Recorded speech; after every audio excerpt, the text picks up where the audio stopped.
Men, why do you often say you're fine even when you're not? Story 1. Because you can't fix it. I don't have the energy to start to dive into why I'm not fine, when I know there is no resolution. Exactly. Where their solution is a nuclear option that we've already thought of, and it's simply not a viable option. So true. When women in my experience have an issue and tell someone else, they either want to vent, do nothing about it, but get it off their chest, or do something about it. When guys have an issue and tell someone else, they only ever want a solution that maybe they haven't tried. And talking about what you have tried that failed over and over with each new person is exhausting and frustrating in equal measure. If you are sick of explaining, it's easier to just say it's all fine.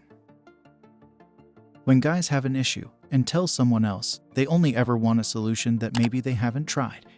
I used to think this is what I was doing, but honestly, I just don't feel like talking to you about it. Maybe it's your fault, maybe it's not. And if we're close, it's okay to ask me whether it's one or the other.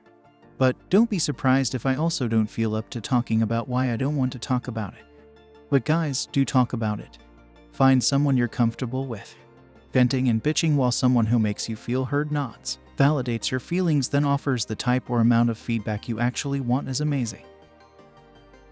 Most of the time I end up getting 10% of the way through it and going. Deep sigh, yeah, you're right.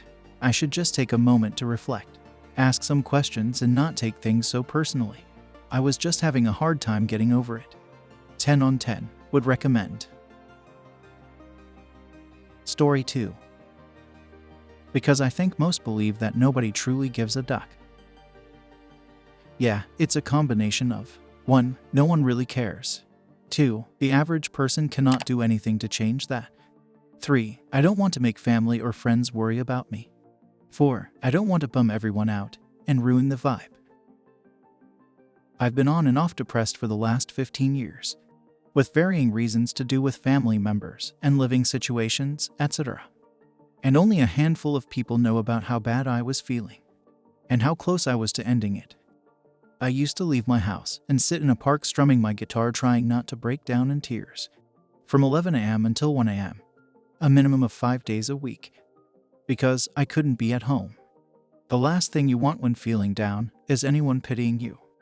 So you keep it locked up inside. I hear you. I was hit by severe depression when I was 18. And it slowly faded away by the time I was 27. I told no one. Not my best friends, not girlfriends, and definitely not my family. When I was around 30 and over it, I started to open up about it. Because it wasn't something I was going through anymore. No one ducking cared, and I just stopped and kept it to myself again. Anyway, I would have talked to a counselor or something if I went back in time. Still kept it to myself, however. Yep. The reality is a lot of women are quick to say, I'm here for you as long as you need. You can tell me anything. But people get empathy fatigue way faster than they'd like to acknowledge. And instead of admitting to themselves that they're not infinite wellsprings of compassion, those same people who offered to be there for you will burn out and will instead put you down for being a downer. Ironically, sometimes women still subconsciously carry the sexist belief that men should have better control over their emotion. Story 3.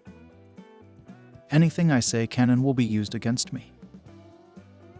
Don't want to have to burden people with my shit. This is it. The expectation is that we carry the burden of our families, not them, and especially not anyone outside of our families carry ours. I think even before we have our own families, this idea is trained into us. Edit. This isn't to say I think it's correct, or it's the way I try to live my life. In the search for a partner, there are many things we look for, and I don't think the availability of emotional support gets ranked highly enough. My partner's support has helped me through so much, and is worth more than any of the superficial factors could ever be. Good luck out there, everyone. Story 4. If I started saying what's wrong, I don't know when I'd stop. A lot of people would feel bad, and I'd most certainly feel worse. Sometimes not talking is better. As someone who fell for the "you should open up more" thing for a long time, I also found that constantly complaining just adds fuel to the fire. A lot of the time, all you need to do is stop making the problem bigger than it really is, and give it some time. And focusing on it by complaining just becomes a habit. Complaining is a self-indulgent activity that just spreads negativity to whoever is listening. It never really lessened mine. Everything will change in time. And you can pretty much always just put your head down and keep going, and it will be okay. Edit. Yes, bottling it up isn't good either. Which is why it's important to learn how to let go of that energy. Journaling is good. Meditation is good. Just letting go is good. Lots of good options. Story 5. Because if I tell you I'm not fine, it inexplicably somehow turns into me trying to comfort and reassure you. No, it's not because of you. No, I'm not mad that you thought this was all about you. Well, you shouldn't feel guilty. I'm sorry you're upset now. Of course I still love you. I'm sorry for upsetting you, honey. No, I promise I'm fine. Everything is perfect. I got laid off from my job and told my then girlfriend about it. We were living together, and it wound up as me consoling her. Haha. Yeah, I had to have a few. When did this become about you? Conversations with my ex, who was always on me about communicating better.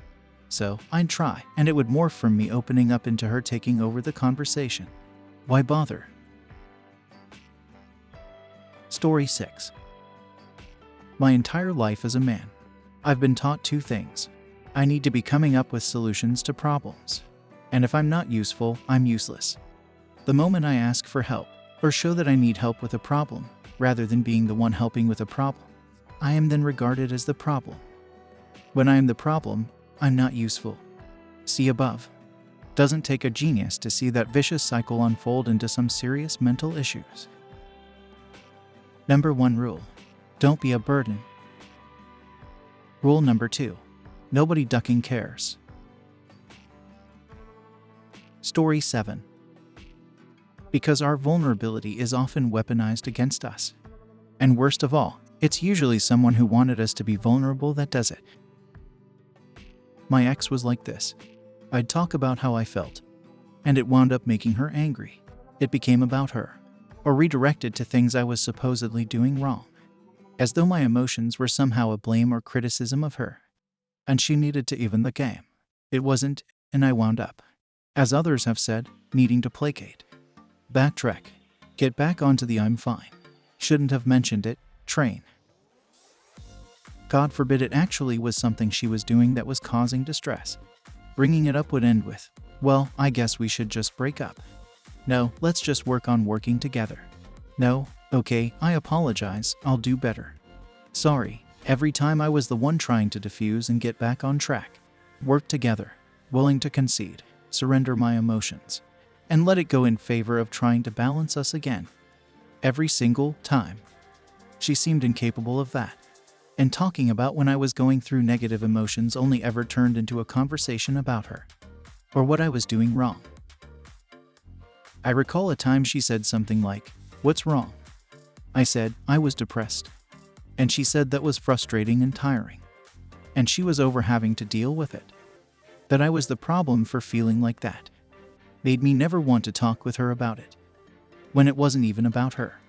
Sigh, nearly 8 years. And it didn't work out. Wish I knew she'd never change earlier. Or rather, accepted she wouldn't. There are girls out there who aren't like that.